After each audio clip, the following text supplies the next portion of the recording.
Bonjour tout le monde, aujourd'hui on se retrouve pour parler Luc Léger et plus précisément du test Luc Léger de l'armée de terre. Je vais vous donner mes conseils pour valider un palier 6 au minimum et pour aller chercher le palier 12. Attention pour le départ. 5, 4, 3, 2, 1. C'est parti. Début du test. Eh bien, c'est tout simplement un test physique qui permet de déterminer la vitesse maximale aérobie, VMA, et d'estimer d'après celle-ci la consommation maximale d'oxygène, VO2 max. Le principe est très simple. Des repères sont installés avec un espacement de 20 mètres.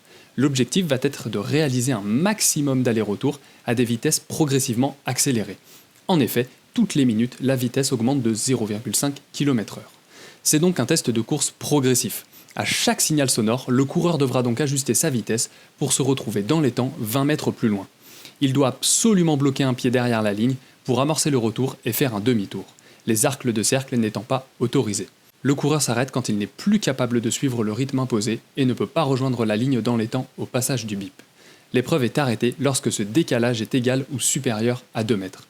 Ce test permet donc une évaluation de l'endurance et l'armée va également noter votre combativité. Voir à quel point vous êtes capable de vous arracher, ne serait-ce que pour obtenir un quart de palier. Alors maintenant qu'on a rappelé les modalités du test, eh bien je vais vous donner mes conseils pour aller chercher le palier 12. Il y a maintenant 6 ans, je passais les tests d'entrée pour l'armée de terre et j'effectuais donc le test du Luc Léger. Je n'ai plus le système de notation en tête, mais je me rappelle qu'un palier 12 donnait la note de 20 sur 20 et que le palier 6 était le minimum requis pour certains régiments. Forcément, en fonction du régiment que vous allez intégrer, les attentes seront plus ou moins élevées. Par exemple, à l'époque, je postulais pour les parachutistes et j'avais été prévenu qu'en dessous d'un palier 10, ce serait très compliqué d'être accepté. Le test du Luc Léger est un test assez brutal où la résistance physique et respiratoire sont mises à rude épreuve. Ainsi, je vais vous conseiller d'intégrer fortement des séances de fractionnés dans votre programme d'entraînement.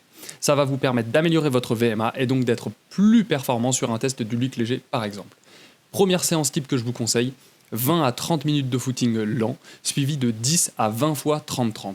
Le 30-30, je le rappelle, c'est tout simplement alterner 30 secondes de course à votre rythme quasi maximum et 30 secondes de course lente.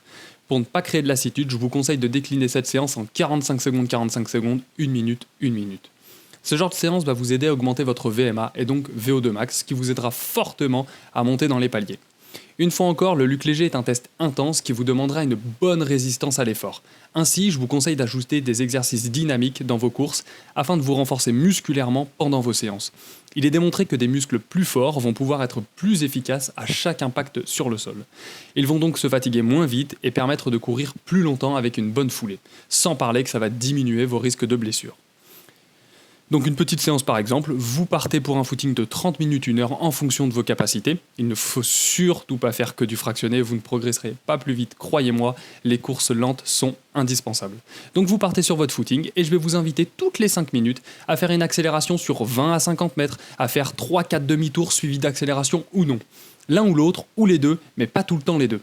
Et ne le faites pas 100% du temps sur vos séances lentes, votre corps a besoin de récupération.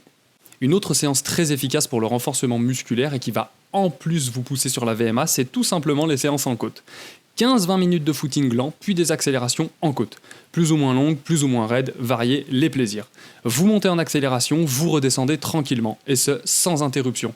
Vous pouvez partir sur 6 à 15 montées en fonction de votre niveau. Enfin, la dernière séance que je vais vous conseiller, c'est 15-25 minutes de footing lent, suivi d'une perf sur 13 minutes d'effort. Alors pourquoi 13 minutes d'effort ? Eh bien tout simplement parce que pour atteindre le palier 12, il vous faudra courir 13 minutes. Ah, et bien sûr, je vous conseille une fois par mois de faire le test du Luc Léger en conditions réelles pour vous jauger. Je vous mets en description un lien pour télécharger la bande-son officielle. Ici, je suis sur terre, mais c'est vraiment pas l'idéal car ça peut très vite glisser, donc je vais vous conseiller d'aller sur une piste d'athlétisme ou sur une surface dure. Encore une fois, inutile de faire le test tous les 3 jours, ça ne sert à rien. Donc voilà, l'idée c'est vraiment d'augmenter sa VMA, sa résistance à l'effort, à travers notamment du fractionné. Donc là ce que je fais c'est que je vous laisse la fin du test en accéléré, puis en vitesse réelle sur les derniers paliers, et on se retrouve tout de suite après pour conclure.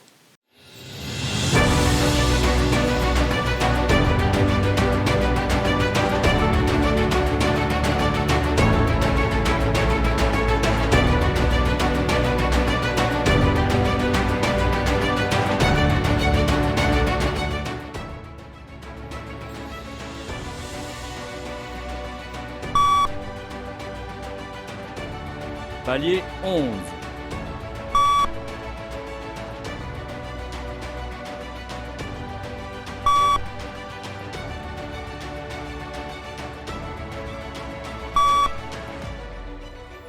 « 15 secondes.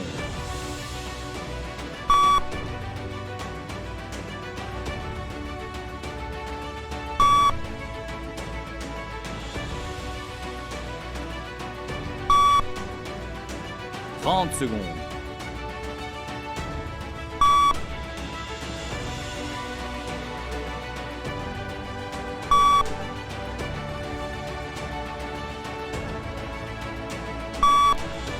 « 45 secondes. »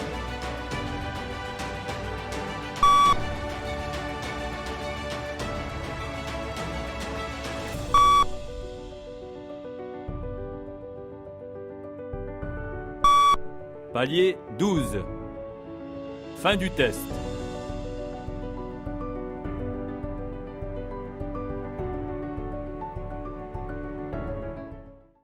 Bon, palier 12 validé. Ça a été physique. C'est vrai que ça faisait longtemps que j'avais pas fait un test de Luc Léger. Bah, je pense que la dernière fois en fait que j'en avais fait un, c'était quand je m'entraînais pour entrer à l'armée. Et puis bah le test de l'armée forcément. Et entre temps c'est vrai que j'en ai pas refait. Puis ce qui m'a piégé, c'est que bah voilà, comme je vous l'ai dit, hein, l'idéal c'est de le faire sur piste, sur un sol qui va pas glisser. Là quand j'ai commencé à accélérer, à devoir aller plus vite hein, qu'un rythme moyen quoi. Je me suis retrouvé en fait à un peu glisser, donc j'étais obligé de beaucoup plus forcer sur les cuisses, donc ça m'a épuisé un petit peu plus. Puis Newton, me voyant accélérer, bah, lui aussi il voulait faire ses sprints. Mais bon, c'est quand même, je préfère le faire comme ça dans la campagne, je suis bien avec les deux doggies. Donc voilà, un petit palier 12 de validé. Vous l'avez vu, le palier 6 avec de l'entraînement, honnêtement, n'importe qui peut valider ce palier.